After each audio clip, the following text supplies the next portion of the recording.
अस्पताल के पास ही एक कमरा देख लेती हैं। बहुत महंगा नहीं है, सभी सुविधाएं हैं कमरे में। बस रसोई में खाना आदि बनाने को सामान की व्यवस्था करनी है, सो डॉक्टर लक्ष्मी बाजार जाकर व्यवस्था कर लेती है। मकान मालिक भी नहीं रहते हैं वहाँ। बाकी किराएदार भी नौकरी करने वाले लड़के हैं कोई। डॉक्टर लक्ष्मी निश्चिंत है। उर्मिला की नॉर्मल डिलीवरी हुई है, तो उर्मिला को टेंशन हो रही है कि अब मैं क्या करूँगी। अभी तो उर्मिला के पति का भी अंतिम संस्कार नहीं हुआ है, उसकी बॉडी भी मुर्दा घर में है।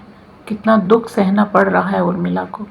डॉक्टर लक्ष्मी उर्मिला से मिलने आती है तथा उसके और मेघना के लिए जमुदाई के हाथ का बनाया हुआ बढ़िया खाना भी लेकर आती है।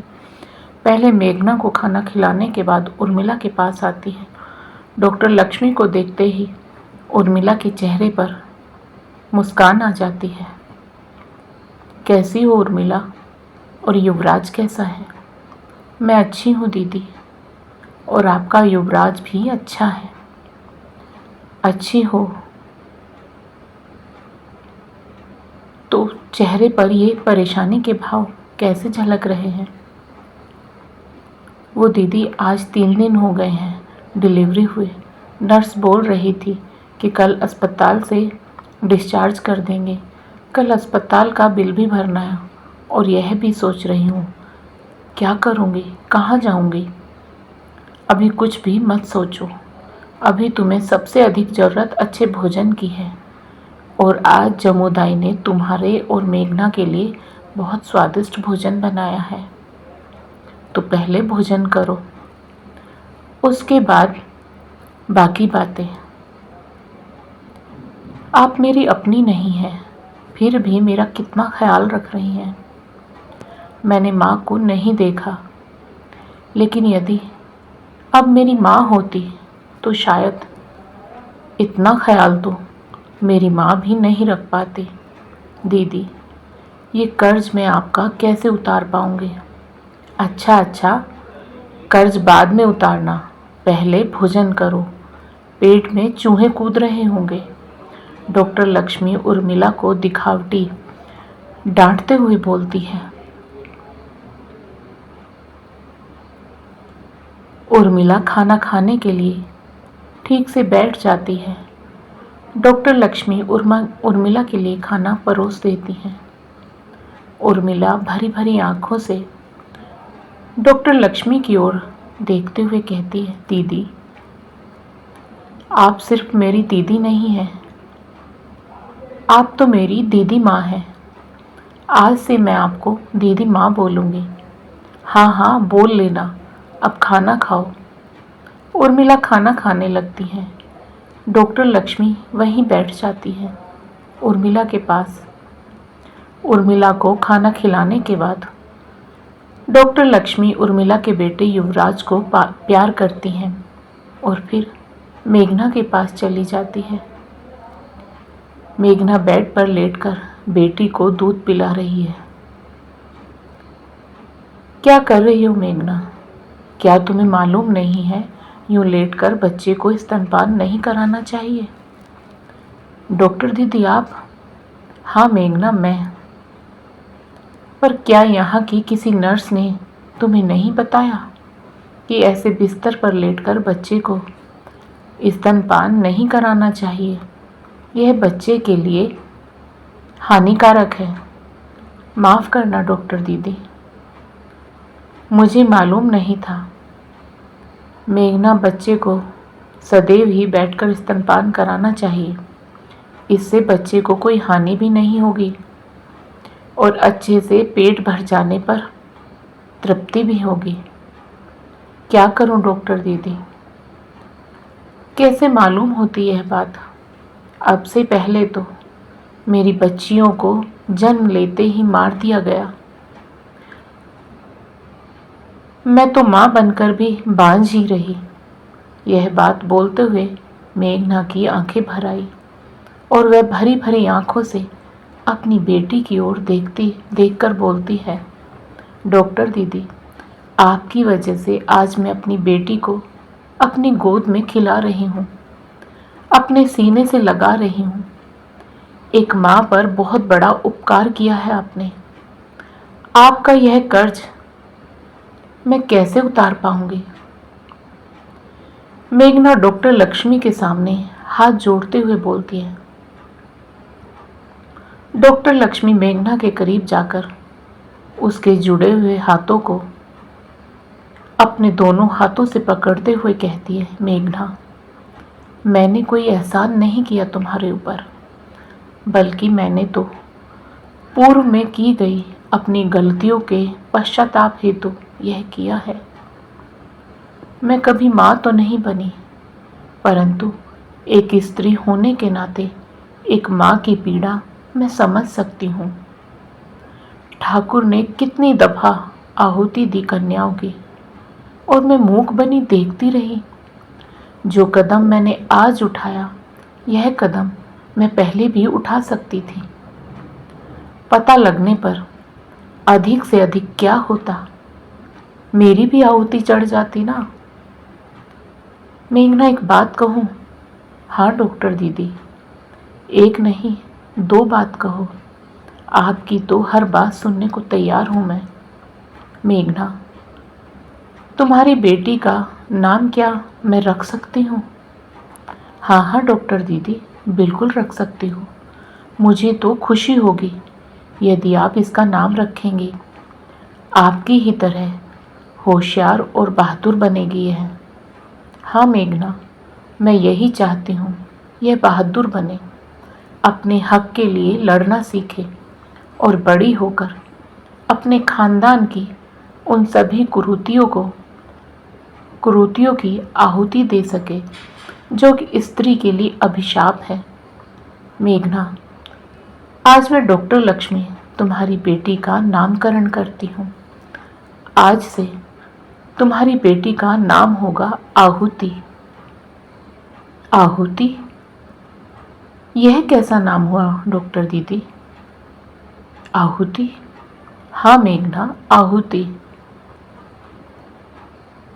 आज तक ठाकुर के परिवार में आहुति ही तो दी गई है, अच्छाई की, भावनाओं की, ममत्व की, प्रेम की, परवाह की और इतनी जिंदगियों की। इसलिए हर बुराई का अंत करने हेतु ईश्वर ने तुम्हारी बेटी को भेजा है, जो भविष्य में हर उस बुराई की आहुति देगी जो स्त्री समाज को दबाती है, कुचलती है, उसके अधिकारों का हनन करती है। मैं डॉक्टर लक्ष्मी आज यह संकल्प करती हूँ कि आहुति को मैं इतना शक्तिशाली किंतु साथ ही इतना धैर्यशाली भी बनाऊंगी कि यह हंसते हंसते हर बुराई का अंत करने की हिम्मत रखे। डॉक्टर दीदी, मैं जन्म जन्म तक आपकी ऋणी रहूंगी। आज से मेरी बेटी के जीवन के हर फैसले की जिम्मेदारी मैं आपको सौंपती हूँ। केवल इसकी जन्म देने वाली माँ हूँ मैं। आप इसके कर्म को सार्थक बनाने वाली माँ होंगी। अच्छा मेघना, कल उर्मिला की अस्पताल से छुट्टी हो जाएगी। तुम समझ गई ना उर्मिला कौन है? हाँ डॉक्टर दीदी, आपने बताया था उर्मिला जी के विषय में। वही ना जिनके पति की एक्सीडेंट में मौत हो गई है, और जिस दिन उनके पति की मौत हुई उस दिन ही उन्होंने एक बेटे को जन्म दिया। हाँ मेघना, वही है। हाँ, तो मैं क्या कह रही थी? हाँ, तो कल उर्मिला को अस्पताल से छुट्टी मिल जाएगी। उर्मिला के पास छोटा सा घर तो है रहने को, लेकिन इस स्थिति में उसकी देखभाल करने वाला कोई नहीं है। तो फिर डॉक्टर दीदी क्या करेगी उर्मिला जी? उनको तो बहुत दिक्कत हो जाएगी। हाँ मेघना, इसलिए मैंने उर्मिला के रहने के लिए अस्पताल के पास ही एक कमरा देख लिया है। उर्मिला अपने बच्चे को लेकर 1 माह के लिए या जब तक हम अस्पताल में हैं तब तक उस कमरे पर रहेगी। मैं और जमुदाई अस्पताल से जाकर उसकी देखभाल कर सकते हैं।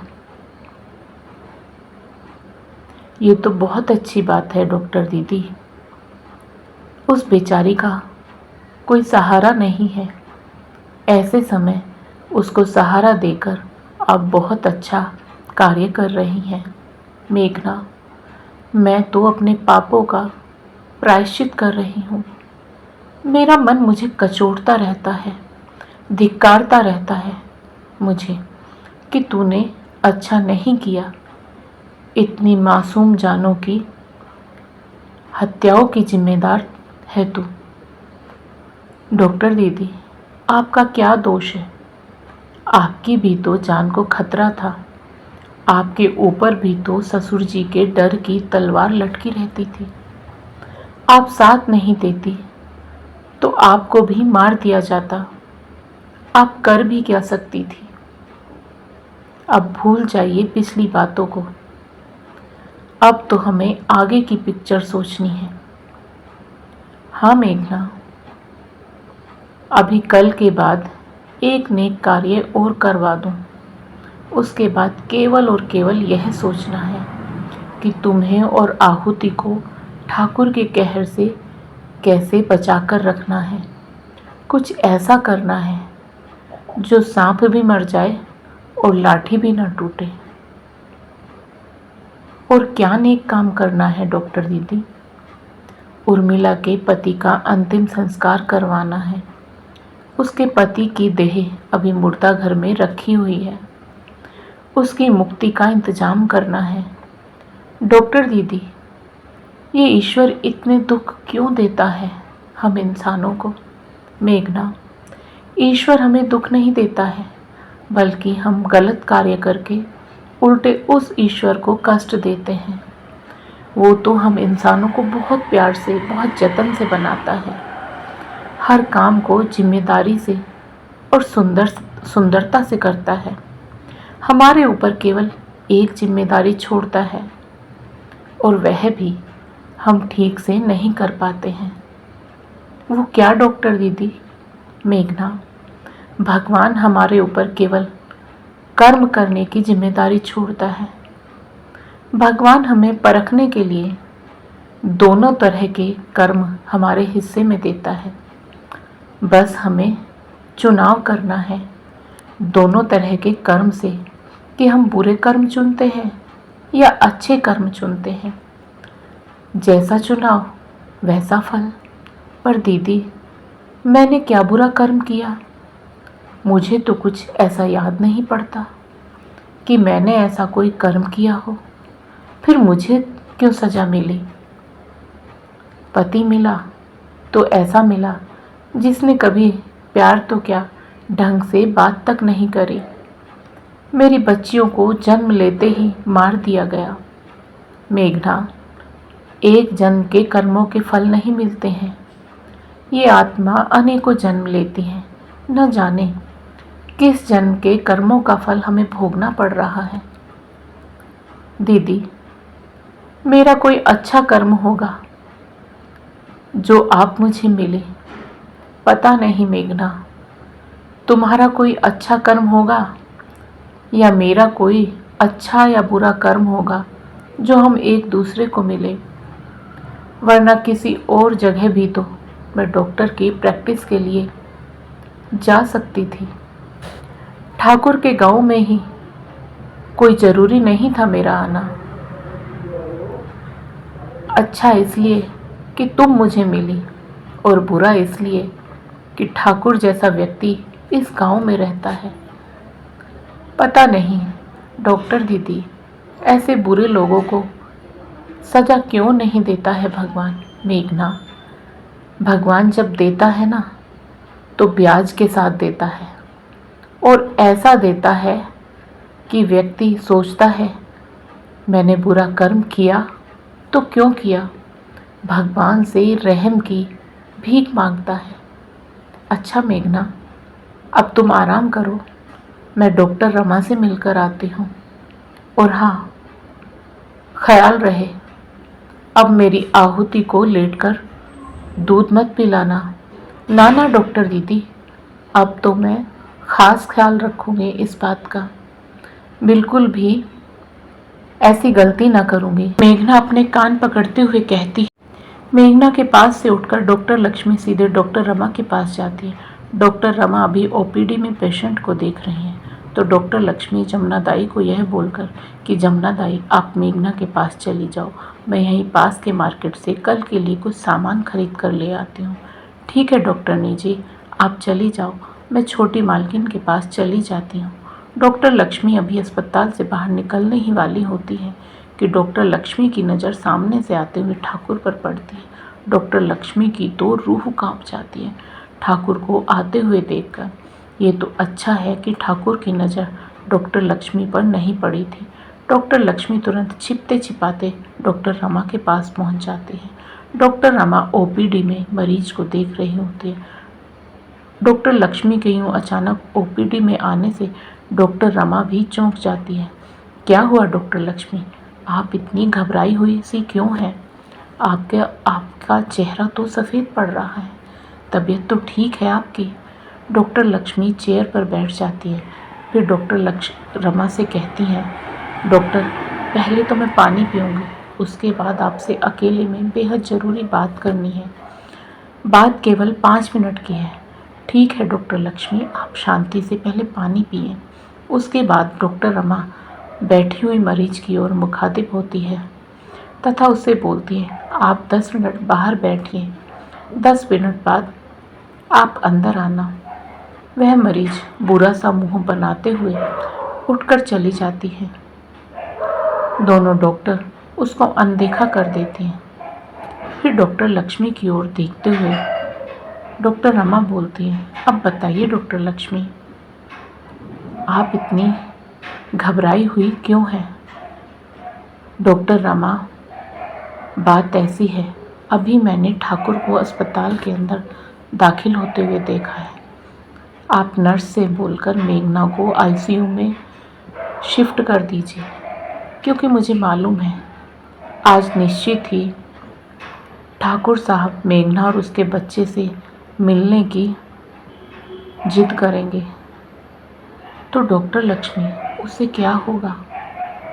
डॉक्टर, यदि मेघना आईसीयू में होगी तो ठाकुर केवल बाहर से दोनों को देख सकेगा, और यदि प्राइवेट रूम में ही हुई तो कहीं ठाकुर समझ गया कि मेघना अब ठीक दिख रही है तो क्या होगा? डॉक्टर रमा ने पूछा। वह तो यही कहेगा कि मेघना को घर ले चलते हैं। डॉक्टर लक्ष्मी ने चिंतित स्वर में कहा, प्लीज़ डॉक्टर रमा, हेल्प करो मेरी। यदि ठाकुर को जरा भी शक हुआ तो मेरा और जमुना दाई का जीवित रहना नामुमकिन है। रिलैक्स रिलैक्स डॉक्टर लक्ष्मी, मेरे होते हुए आपको और जमुना दाई को कुछ भी नहीं होगा। मैं अभी मेघना को आईसीयू में शिफ्ट करवाती हूँ। यह बोलकर डॉक्टर रमा टेबल पर रखी हुई घंटी बजाती है। घंटी की आवाज़ सुनकर नर्स अंदर आती है तो डॉक्टर रमा नर्स से कहती है, जल्दी से पेशेंट मेघना को और उसके बच्चे को आईसीयू में शिफ्ट करो। नर्स प्रश्नवाचक दृष्टि से डॉक्टर रमा की ओर देखती है। डॉक्टर रमा नर्स को थोड़ा स्ट्रिक्टली बोलती है, जो कह रही हूँ ध्यान से वह सुनो और वही करो।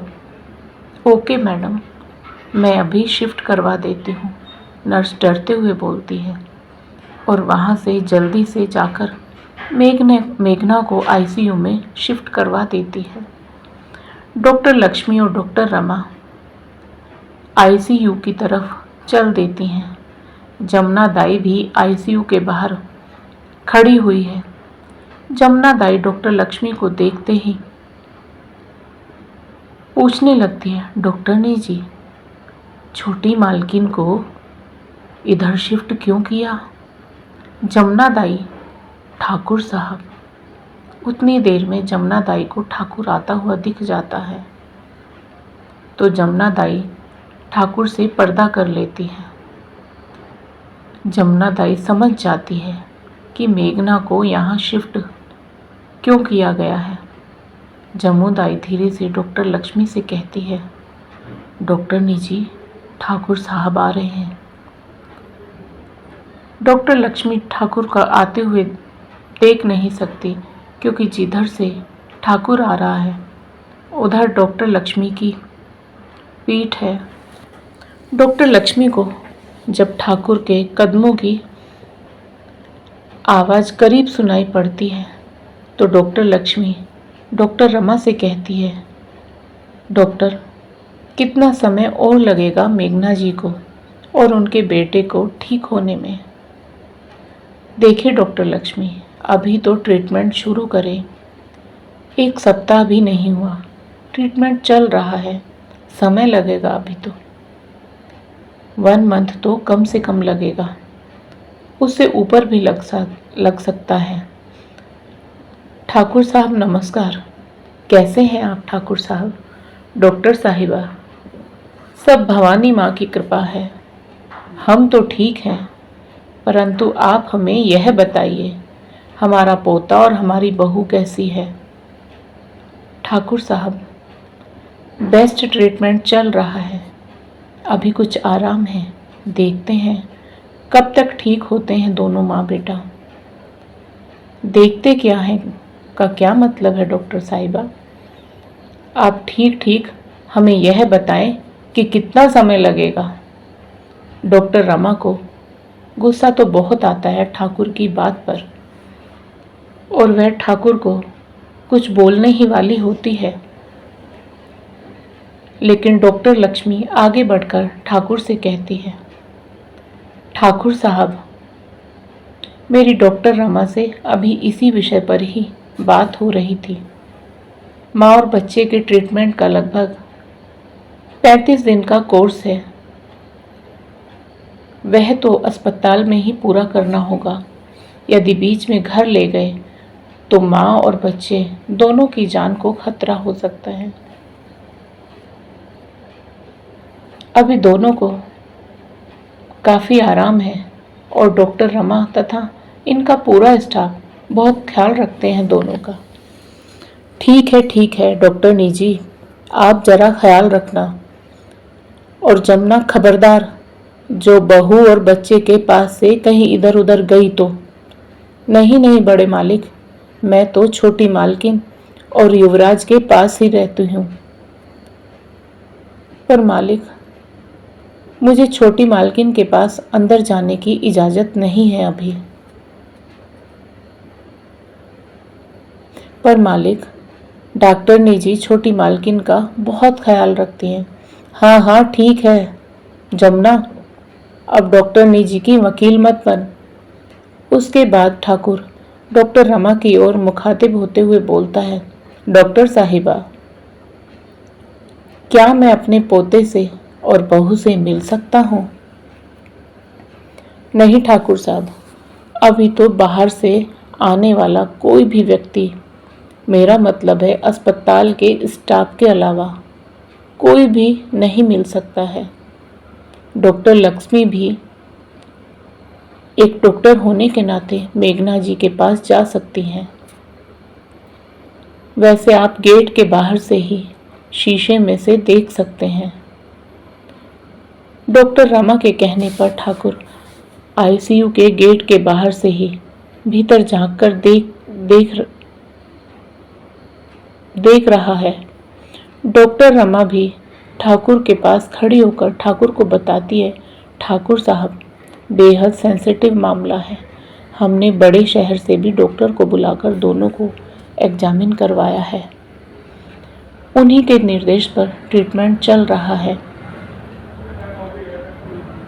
ठाकुर बहुत ही अकड़ भरे अंदाज में डॉक्टर रमा से यह बोलकर वहां से जाने लगता है कि डॉक्टर साहिबा, पैसे की चिंता मत करना बिल्कुल भी। मेरे पोते और बहू को बेहतर से बेहतर ट्रीटमेंट देना है। 1 महीने में मुझे अपना पोता और बहू एकदम स्वस्थ चाहिए। डॉक्टर रमा सोचती तो है कि बोल दूं कि ले जाओ अपने बेटा बहू को यहाँ से,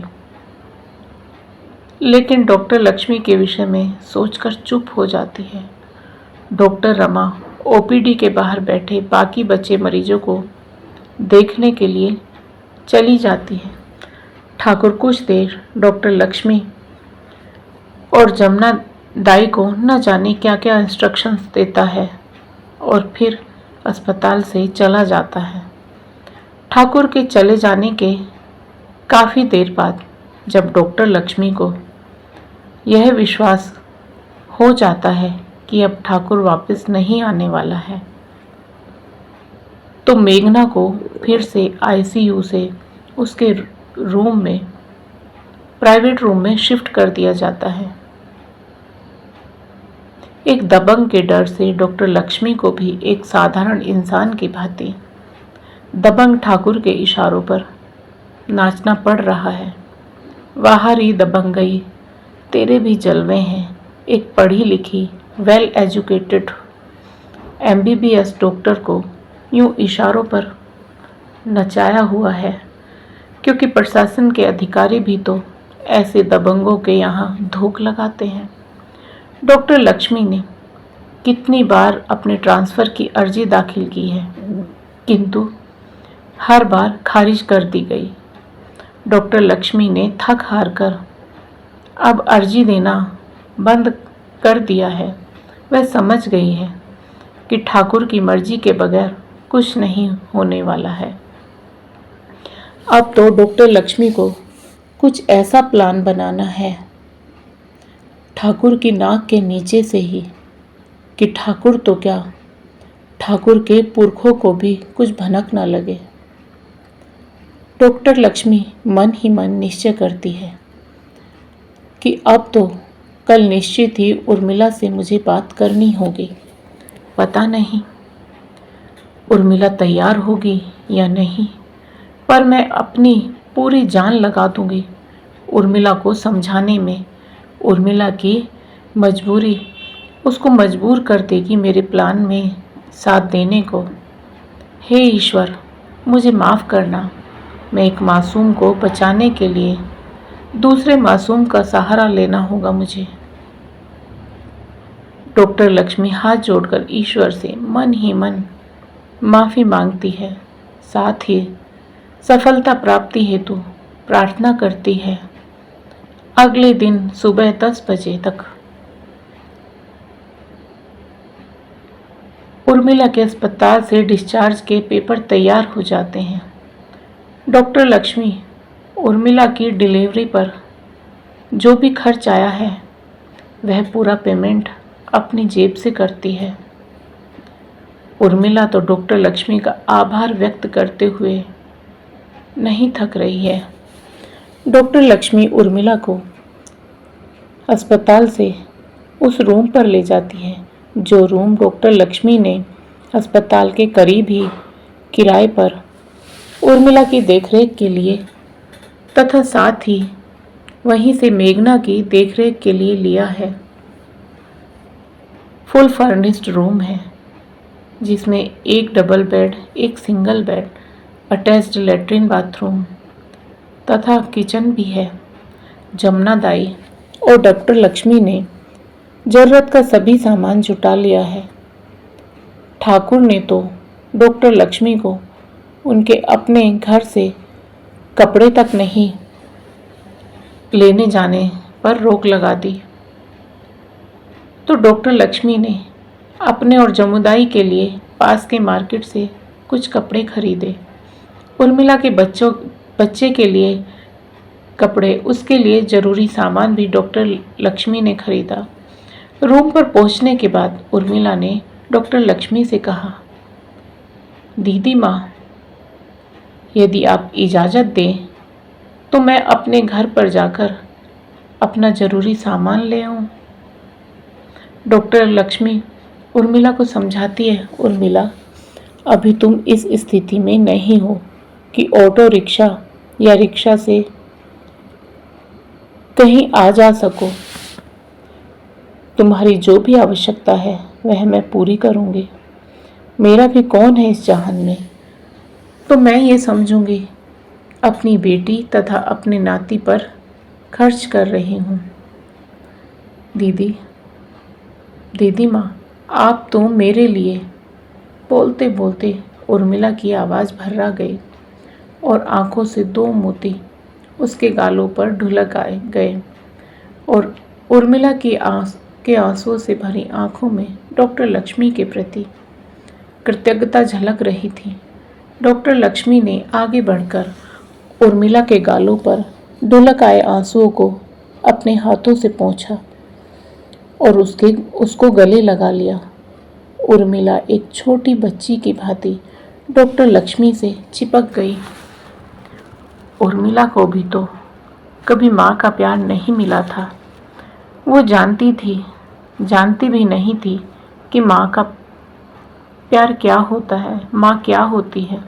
उर्मिला डॉक्टर लक्ष्मी के गले लगे लगे ही बोलती है, दीदी माँ, आज से आप मेरी माँ और मैं आपकी बेटी। आपकी जुबान से कही गई हर बात मेरे लिए पत्थर की लकीर होगी। आज मुझे माँ मिल गई तो मानो सब कुछ मिल गया। दीदी माँ, आप मेरे लिए इतना कुछ कर रही हैं। आपकी ये बेटी जिस लायक भी होगी वह आपके लिए निश्चित ही करेगी। इस जीवन में कभी आपको अपनी बेटी की जान की जरूरत भी पड़ी तो ये बेटी अपनी दीदी माँ के लिए हंसते हंसते जान दे देगी। मुझे अच्छी तरह मालूम है, मेरी जान चली भी गई तो मेरी दीदी माँ मेरे बेटे को संभाल लेगी। उर्मिला अभी डॉक्टर लक्ष्मी के गले लगी हुई माँ के आंचल का, माँ के ममत्व का आनंद ले रही थी कि युवराज रोने लगा। उर्मिला हंसते हुए बोलती है, देखा दीदी माँ, इसे भी हम माँ बेटी के प्यार से जलन हो गई। हमें गले लगे हुए देखकर रोने लगा। डॉक्टर लक्ष्मी मुस्कुराते हुए बोलती है, उर्मिला, तुम युवराज को संभालो, इसे भूख लगी हुई होगी। जी दीदी माँ। यह कहते हुए उर्मिला युवराज को गोद में उठाकर बोलती है, आप ठीक ही कह रही हैं दीदी माँ, इसे भूख ही लगी हुई थी। हाँ उर्मिला, तुम युवराज को दूध पिलाओ। उर्मिला युवराज को अपना दूध पिलाते हुए बोलती है, आप भी आराम कर लो दीदी माँ, पूरा दिन कितने काम करते रहती हो, कितने काम रहते हैं आपको। मेरे काम, युवराज के काम, मेघना जी और उनकी बेटी के काम। फिर कुछ सोचते हुए उर्मिला बोलती है, अच्छा दीदी माँ, ये मेघना जी कौन है और उनको क्या तकलीफ है? क्या आपकी कोई रिश्तेदार है? क्या उनके परिवार में भी कोई नहीं है क्या उनके साथ रहने को? डॉक्टर लक्ष्मी उर्मिला के सवाल पर लंबी गहरी सांस लेते हुए कहती है, हाँ उर्मिला, यही समझ लो कि मेघना मेरी छोटी बहन जैसी है। परिवार तो उसका है, लेकिन ना होने के बराबर उसके मायके में बच्ची के पैदा होने की खबर नहीं दी गई है। उर्मिला, मेघना के और उसकी बेटी के लिए मुझे तुम्हारी ज़रूरत पड़ेगी। कैसी ज़रूरत दीदी माँ? बताऊंगी उर्मिला, जल्दी ही बताऊंगी। वैसे भी अब अधिक समय नहीं है मेरे पास। अब तो कोई ना कोई रास्ता निकालना होगा मेघना और उसकी बच्ची को ठाकुर के कहर से बचाने के लिए। कौन ठाकुर दीदी माँ? ठाकुर कौन है ये भी तुम्हें जल्दी ही पता चल जाएगा उर्मिला। उर्मिला डॉक्टर लक्ष्मी की ओर प्रश्नवाचक दृष्टि से देख रही है और डॉक्टर लक्ष्मी मन ही मन बुन रही है ताना बाना उर्मिला और उसके बच्चे के तथा मेघना और उसकी बच्ची के भविष्य के लिए। तो दोस्तों, कहानी का आज का भाग आप सभी को कैसा लगा कृपया कमेंट करके अवश्य बताएं। और यदि आपको कहानी का आज का भाग पसंद आया हो तो कहानी को लाइक करें, शेयर करें और साथ ही जिंदगी सरिता हिंदी स्टोरी चैनल को सब्सक्राइब करें। फिर मिलेंगे दोस्तों कहानी के अगले भाग को लेकर। तब तक आप अपने परिवार के साथ हंसते रहिए, मुस्कुराते रहिए, खुश रहिए। राधे राधे प्यारे दोस्तों।